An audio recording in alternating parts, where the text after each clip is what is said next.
Milford Sound was incredible. This was my favorite part in New Zealand. Yay. And I thank Sam for that, because she did all the research. So she was the one going in with high expectations for, you know, what you see plastered many places as the 8th natural wonder of the world, which resonated with me. I thought it was the 8th natural wonder of the world. But I went in with not much in terms of expectations, and so I was blown away. Crazy place. The fjords in Milford Sound are just like the steepest things that I've ever seen. Yeah, it's just insane. Lost for words. In between where a glacier just absolutely ate the side of this mountain. Look at that. Look how steep that becomes. Wild. Oh, also, I can't go yet. It's a red light still. But it all started with the entrance into that area. Homer's Tunnel. The coolest thing. Yeah. It was like entering Moria. Like, it felt like we were going into the mines. Yeah. Yeah, and it was, the tunnel was Depression era project. Was a Depression era project, so it was done by hand. Why did they start it by hand? They started by hand, and it took 25 years for them to complete. And it's like not that long of a tunnel, but when you think that they did kilometers. They did it with picks. This isn't scary. Like, I don't know what is. Are we trusting this tunnel?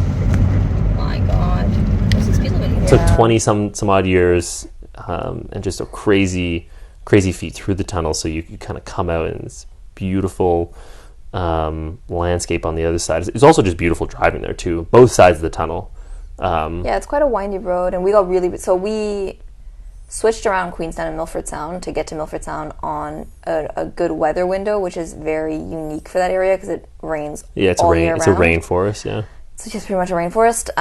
So we got very lucky because it made the drive easier, that it wasn't really wet or slippery. Yep. Before talking about anything else, I quickly want to touch on where we stayed. Milford Sound Lodge. Because if anyone's going to go, it was the busiest place we went to. Yes. And we were off season, and everywhere else in New Zealand was empty, so I can imagine during any other time, you need to book ahead of time.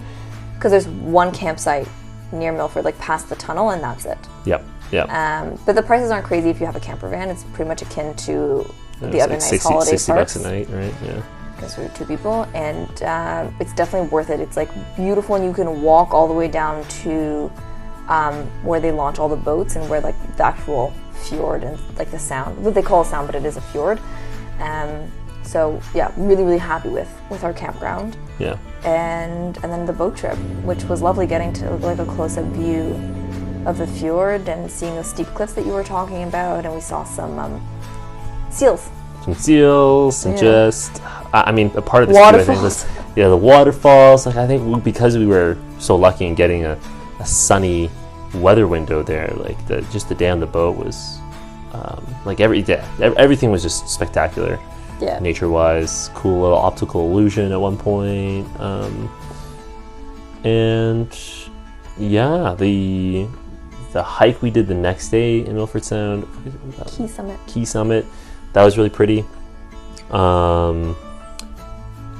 If you are planning on doing Key Summit, which is if you have a good day, so if it's an overcast day, don't do Key Summit because you won't see much. But if it is a nice day, do it on your way in, because it actually is a 40-minute drive from the campsite. Yeah, it looks really close on the map, but it's so windy, and the tunnel's a one-way, so you have to, and there's a lot of one-way construction going on. Well, when we were there, yeah. So all to say is, do that one on your way in or on your way out. We stayed 2 nights, so we actually drove out and back again to do it. But it's okay. We had a fun time. This is the trail, part 2. No, you can't see the trail either. Me either. Oh, it's pretty though. Cool tree. Cool mountains. Cool William. Yeah, and then we saw, was that the first day we saw an alpine parrot?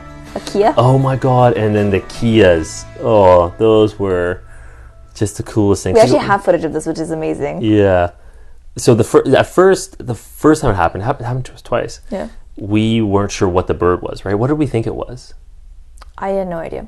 We just were, you know what? We thought the reason we weren't as excited the first time was because we thought it was just a bird trying to get food from us, and maybe it was, but we eventually learned. No, I think we were a little scared. Like it kind of attacked our car. Oh, well, kind of. Well, that's how it seemed.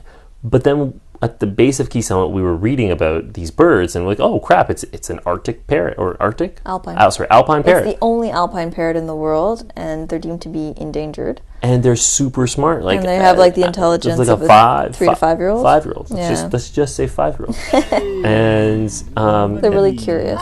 and so once we learned that, the next time it happened to us, we're like, oh my god, it's just a curious 5-year-old. And with that as our mindset, We were so excited. when it was like looking in at our car and like looking at us, like it felt like it wasn't trying to get food. It was just trying to see like What's up? like what's going on in here, like what, like who are you, you know? And it was That was definitely a highlight for me. oh, for sure. Yeah.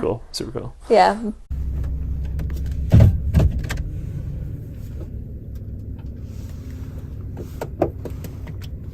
Come on, bud.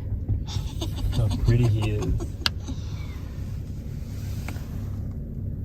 Hi. He's just trying to get a look at it. Like he just wants to He's look just inside. Curious. What are you doing, bud? I can't open the window even though it's clear. Oh.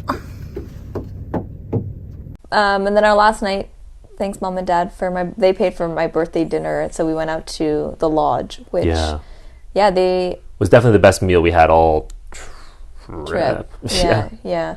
Like we had some venison and then some local cod. And everything was just so fresh, delicious, and a bottle of wine. Yeah. Which didn't hurt. Normally outside of the budget, but Yeah. thanks Anne and Irv for that for sure. And currency conversion. Yes. yeah. But definitely Milford Sound is worth a visit. There are other fjords to visit. Yeah, you don't need to do Milford Sound. But it's the only one that's accessible by road. So if you're going to drive yourself there, then yeah, it's the one to that's do. the one to do.